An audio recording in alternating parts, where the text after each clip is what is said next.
बिस्मिल्लाहिर्रहमानिर्रहीम अस्सलाम वालेकुम। आज हमारा टॉपिक है क्रेब्स साइकिल, इसको सिट्रिक एसिड साइकिल भी कहते हैं और टीसीए साइकिल भी इसको कहते हैं, ठीक है। ये टीसीए साइकिल इसको इसलिए कहते हैं कि इसमें ट्राइकार्बोक्सिलिक एसिड्स वो इन्वॉल्व है, जैसे साइट्रेट, सिस एकोनाइट्रेट और आइसोसाइट्रेट वगैरह। और क्रेब्स साइकिल इसको इसकी डिस्कवर की वजह से कहा जाता है, और इसके अलावा सिट्रिक एसिड भी इसमें इन्वॉल्व है, तो ये तीनों नाम इसको कहते हैं, ठीक है।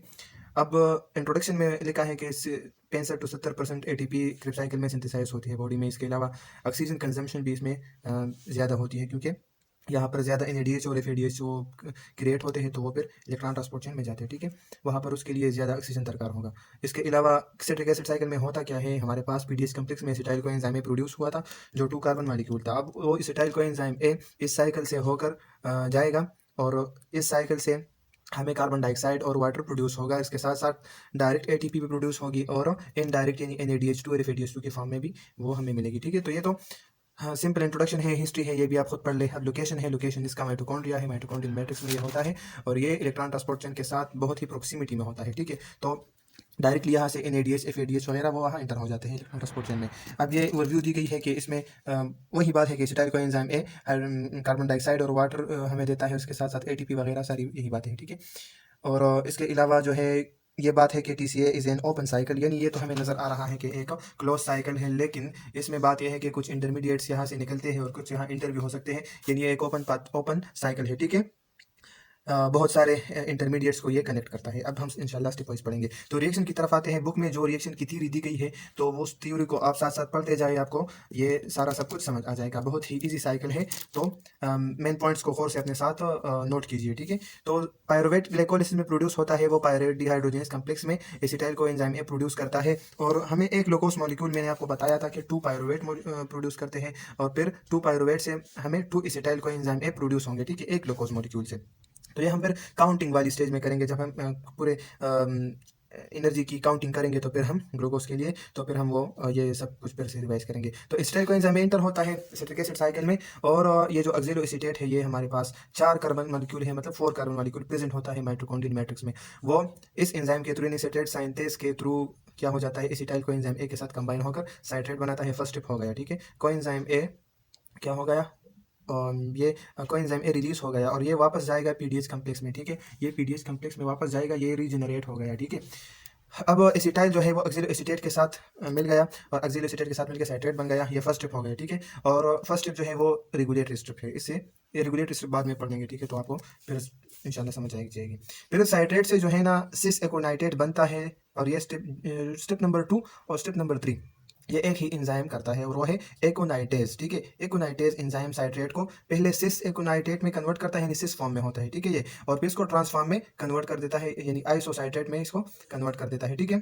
अब साइट्रेट क्या होगा, सेकंड नंबर स्टेप में सिस एकोनाइट्रेट, और फिर थर्ड नंबर स्टेप में ये आइसोसाइट्रेट में कन्वर्ट हो गया। ये इन दोनों रिएक्शंस को किसने किया, एकोनाइटेज ने। और इसमें एक और बात है कि ये जब सिस फॉर्म में कन्वर्ट होता है, तो ये वाटर से रिमूव हो जाता है, ठीक है, डिहाइड्रेशन हो जाती है। अब सिस एकोनाइट्रेट बन गया, तो सिस एकोनाइट्रेट में वाटर मॉलिक्यूल, मतलब कि ये मॉलिक्यूल से रिमूव होगा, हो गया, तो ये सिस एकोनाइट्रेट बन गया साइट्रेट से।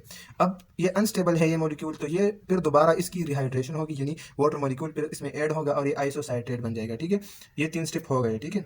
अब जो 4th नंबर स्टेप है, उसमें आइसोसाइट्रेट से बनेगा ऑक्सैलोसैक्सिनेट, और इस स्टेप को कौन कैरी करता है, वो है आइसोसाइट्रेट डिहाइड्रोजनेस, यानी आइसोसाइट्रेट से डिहाइड्रोजनेशन करता है। डिहाइड्रोजनेशन जब भी होगी, हाइड्रोजन की रिमूवल होगी, और यहाँ पर hydrogen in the form of ion है, ठीक है। तो हाइड्रोजन रिमूव होगा, तो एनएडी हमारे पास माइटोकॉन्ड्रियल मैट्रिक्स में प्रेजेंट है, वो एनएडी कन्वर्ट हो जाएगा एनएडीएच2 में, और आइसोसाइट्रेट डिहाइड्रोजनेस स्टेप को करता है। और जो 5 नंबर स्टेप है, यानी इसको भी यही एंजाइम करता है। तो ये तो आसान हो गया कि यही एक एंजाइम है, 2 नंबर और 3 नंबर स्टेप को करता है, और ये जो आइसोसाइट्रेट डिहाइड्रोजनेस है, ये भी 2 स्टेप्स को करता है, यानी 4 नंबर और 5 नंबर स्टेप को ये कर गया, ठीक है। ऑक्सैलोसैक्सिनेट बनने के बाद अब एक ये भी नोट साथ साथ ये नोट कीजिए है कि हमें पहली जो एनएडीएच है वो यहाँ पर प्रोड्यूस हो गई, ठीक है। ऑक्सैलोसैक्सिनेट से फिर बनेगा अल्फा कीटोग्लूटारेट, लेकिन ये जो ऑक्सैलोसैक्सिनेट है, ये आप देख सकते हैं कि 6 कार्बन मॉलिक्यूल है, ठीक है, और हमारे पास अल्फा कीटोग्लूटारेट 5 कार्बन मॉलिक्यूल है, तो एक कार्बन इससे in the form of carbon dioxide remove होगा, ठीक है। तो डिकार्बोक्सिलेशन करता है आइसोसाइट्रेट डिहाइड्रोजनेस, किसकी, ऑक्सैलोसैक्सिनेट की, तो ये हमें पहला नंबर कार्बन डाइऑक्साइड प्रोड्यूस हो गया, ठीक है। अब जो इसके बाद जो स्टेप है, ये बहुत ही इंपॉर्टेंट स्टेप है, और इसके बारे में मैं आपको एक और बात भी बता दूं कि जो अल्फा कीटो ग्लूटारेट से सक्सिनाइल कोएंजाइम ए बनता है, तो ये रिएक्शन हमने यानी इसी तरह का एक रिएक्शन हमने लास्ट वाली वीडियो में पढ़ा था जो पीडीएस कम्प्लेक्स था। पीडीएस कम्प्लेक्स में क्या होता है, पायरुवेट से बनता है एसिटाइल कोएंजाइम ए और यहाँ पर अल्फा कीटो ग्लूटारेट से बनता है सक्सिनाइल कोएंजाइम ए। यानी इसको फिर कहते हैं alpha keto glutarate dehydrogenase complex reaction. ठीक है, इसमें अल्फा कीटो ग्लूटारेट से उसकी पहली स्टेप में डिकार्बोक्सिलेशन होती है और ये थ्रू होता है ये स्टेप, ये reaction alpha keto glutarate dehydrogenase enzyme. ठीक है, ये कम्प्लेक्स मैंने लिखा है लेकिन ये इसमें ये अल्फा कीटो ग्लूटारेट डिहाइड्रोजिनेस ये एंजाइम है। ठीक है, तो ये क्या करता है, इसके लिए भी ये 5 कोफैक्टर्स रिक्वायर है जो पीडीएस कम्प्लेक्स में रिक्वायर थे और इसकी प्रोडक्शन क्या है, NADH2 हमें प्रोड्यूस करेगा एक, और इसके साथ साथ सक्सिनाइल कोएंजाइम ए।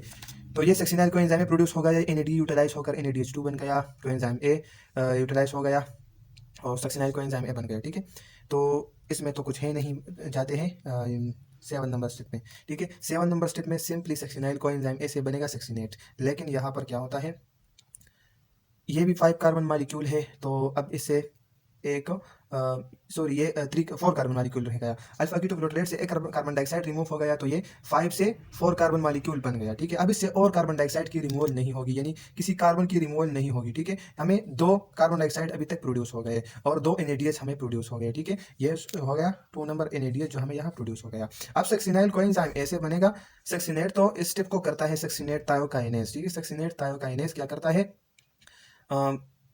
यहाँ पर आप देख सकते हैं कि ये यहाँ पर जब ये बनता है ना सक्सिनाइल कोएंजाइम ऐसे सक्सिनेट, तो यहाँ पर GTP की फॉर्मेशन होती है। GTP और ATP हम इसको मतलब ये अल्टरनेटिवली हम यूज़ कर सकते हैं। ठीक है, हमें एक जैसे एनर्जी ये दोनों देते हैं। ठीक है, इसकी कोई ऐसी डिफ्रेंसिएशन नहीं है, लेकिन ATP की जगह यहाँ पर GTP बनता है, ये आपको याद रखना है। ठीक है, सक्सिनाइल कोएंजाइम ऐसे सक्सिनेट बन गया, सक्सिनेट से फिर फ्यूमरेट बनता है थ्रू सक्सिनेट डिहाइड्रोजिनेस। अभी फिर डिहाइड्रोजिनेस का वर्ड आया है, तो इसका मतलब है कि यहाँ पर फिर हाइड्रोजन की रिमूवल होगी और वो हाइड्रोजन FADH के साथ कंबाइन होगा। ठीक है, तो ये हो गया पहला वाला FADH2 जो हमें प्रोड्यूस हो गया। फिर फ्यूमरेट से बनता है मलेट, और मलेट जब फ्यूमरेट से बनता है ये फ्यूमरेस के थ्रू होता है और यहाँ पर एक वाटर की रिमूवल होती है।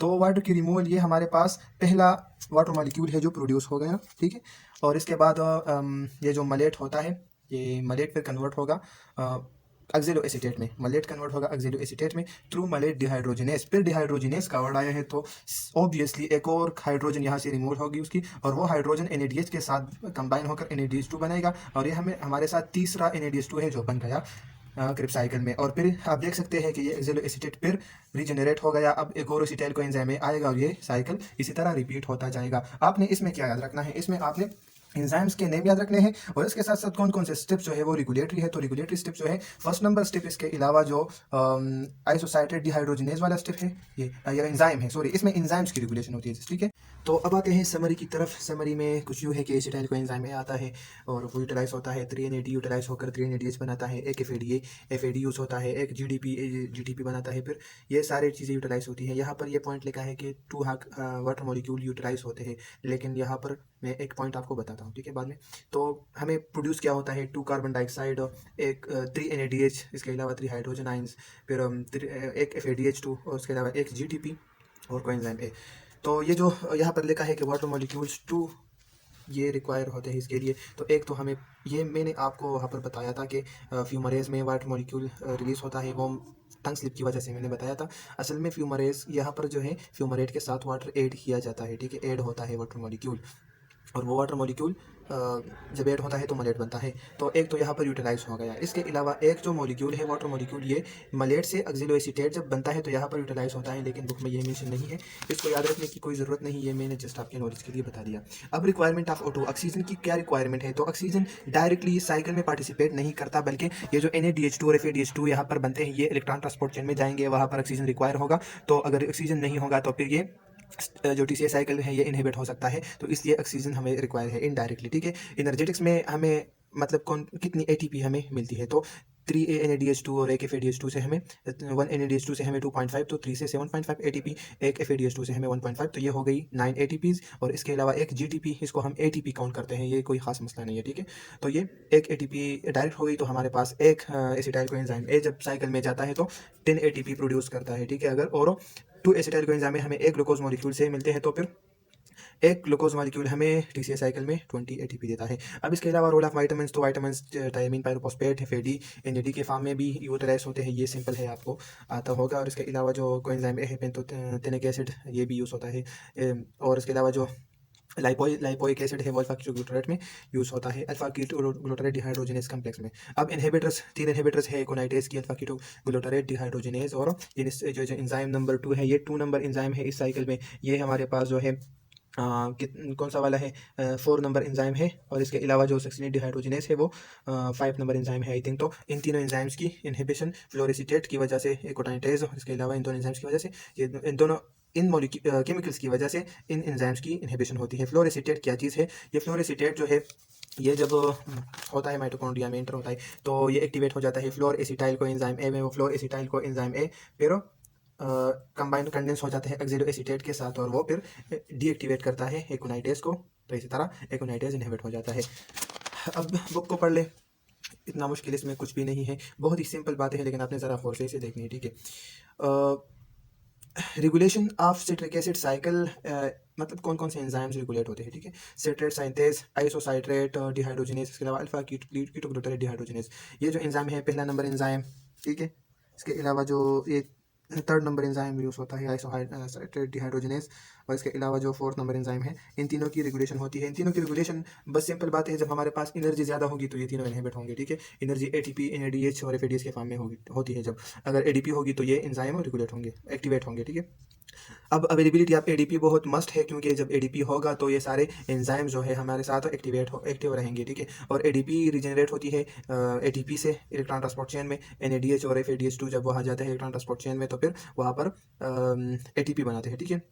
और जब एटीपी बहुत ज़्यादा बन जाता है तो फिर एनएडीएच2 और एफएडीएच2 की एक्युमुलेशन हो जाती है। जब ये एक्युमुलेट होंगे तो क्या होगा, ये जो एंजाइम्स है इनहिबिट हो जाएंगे। तो एडीपी हमारे साथ मस्ट है। हाइपर इम्यूनीमिया, अमोनिया में अमोनिया जब हमारे पास ज़्यादा हो जाता है तो वो क्या कर देता है, एलेनिन में in the form of alanine होता है अमोनिया। वो जो है क्या करता है, जो एलेनिन होता है वो इसकी ट्रांसअमाइनेशन होती है, यानी एमाइनो ग्रुप एलेनिन से ट्रांसफर होता है अल्फा कीटोग्लूटारेट में, और ये जो एलेनिन है ये बन जाता है पायरुवेट में बन जाता है, और अल्फा कीटोग्लूटारेट से बनता है ग्लूटामेट। और तो यहाँ पर ये जो अल्फा कीटोग्लूटारेट यूज़ करता है अमोनिया, ये सिट्रिक एसिड साइकिल से ये ले जाता है, तो फिर ये सिट्रिक एसिड साइकिल आगे प्रोसीड नहीं कर सकता। तो इसीलिए इसमें यह कहा गया है कि हमारे पास जो लिवर डिजीज़ होते हैं उनमें हाइपर इम्यूनीमिया होता है, और वहाँ पर अल्फा कीटोग्लूटारेट कम होगा, जिससे साइकिल इनहिबिट होगी। तो अमोनिया क्या करता है, inhibits alpha ketoglutarate and possibly pyruvate dehydrogenase, ठीक है। अच्छा, तो the net result of hyperammonemia is very low ATP, loss of consciousness, यानी एनर्जी कम हो गया। टीसीए साइकिल नहीं होगा तो हमारे पास एटीपी कम होगी, इसी के लिए एनर्जी नहीं होगी।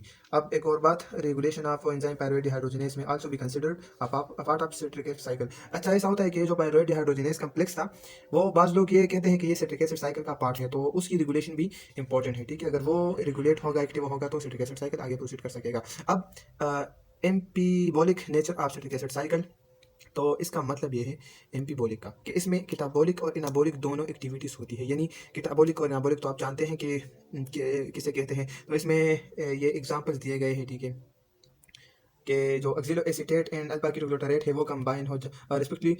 अच्छा, तो ये इनाबॉलिक पाथवे में भी जा सकता है। ऑक्सिलो एसीटेट और अल्फा कीटोग्लूटारेट फॉर्मेशन कर सकती है किस चीज़ के, एस्पार्टेट और ग्लूटामेट की, यानी ऑक्सिलो एसीटेट एस्पार्टेट की फॉर्मेशन कर सकता है, अल्फा कीटोग्लूटारेट ग्लूटामेट की फॉर्मेशन कर सकता है। तो ये क्या होगा, ये एक इनाबॉलिक पाथवे में जा सकता है, ठीक है।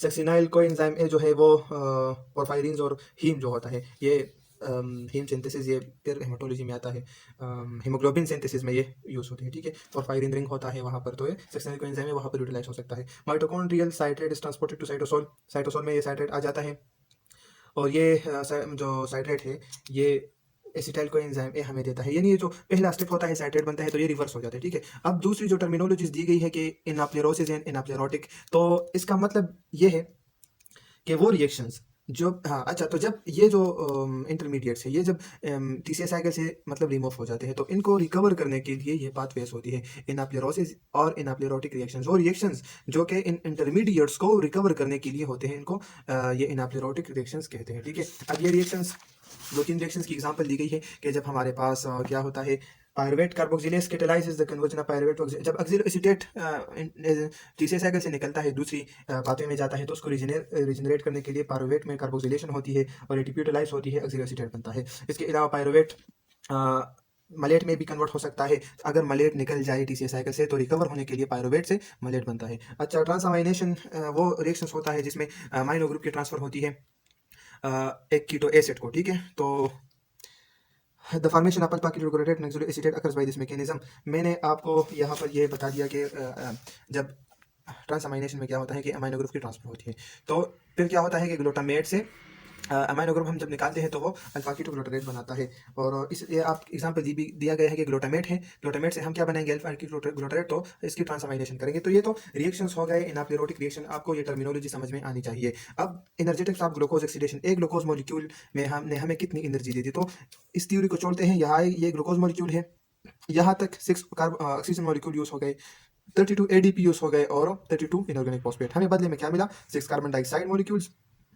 अच्छा, ये भी मैं आपको बताता हूँ कि कहाँ-कहाँ ये प्रोड्यूस हो गए। 6 वाटर मॉलिक्यूल्स और 32 एटीपी हमें दी गई, ठीक है। अब एमसीक्यूज़ पॉइंट ऑफ व्यू से एक बात है कि एमसीक्यूज़ में या तो 32 आएगा या 36 आएगा, दोनों नहीं आ सकते, ठीक है। 32 इसलिए आता है कि हम एनएडीएस की जो एटीपी है वो 2.5 की बजाय 3 काउंट कर देते हैं और एफएडीएस की 2 काउंट कर देते हैं 1.3 की बजाय। तो फिर 36 आता है, लेकिन दोनों नहीं आ सकते एमसीक्यूज़ में, ठीक है। एमसीक्यूज़ में एक वैल्यू आएगी और वो बुक से आएगी, 32 आएगा, ठीक है। इसके अलावा जो ये कार्बन डाइऑक्साइड है, हमें एक ग्लूकोज मॉलिक्यूल से पीडीएस कॉम्प्लेक्स में 2 कार्बन डाइऑक्साइड मिलते हैं। तो 2 ये हो गए और 4 हमारे पास सिट्रिक एसिड साइकिल में, तो 6 कार्बन डाइऑक्साइड मॉलिक्यूल हमें प्रोड्यूस होते हैं। तो ये तो अभी तक जो ग्लाइकोलिसिस था, लिंक रिएक्शन था, डीसी साइकिल कंप्लीट हो गया। नेक्स्ट हमारा टॉपिक है ग्लूकोनियोजेनेसिस। इंशाल्लाह नेक्स्ट वीडियो में ग्लूकोनियोजेनेसिस के बाद बाकी जो पाथवेज है वो पढ़ेंगे। अभी के लिए शुक्रिया, थैंक्स। और आगे अपने दोस्तों के साथ ये वीडियो शेयर करें। Thank you.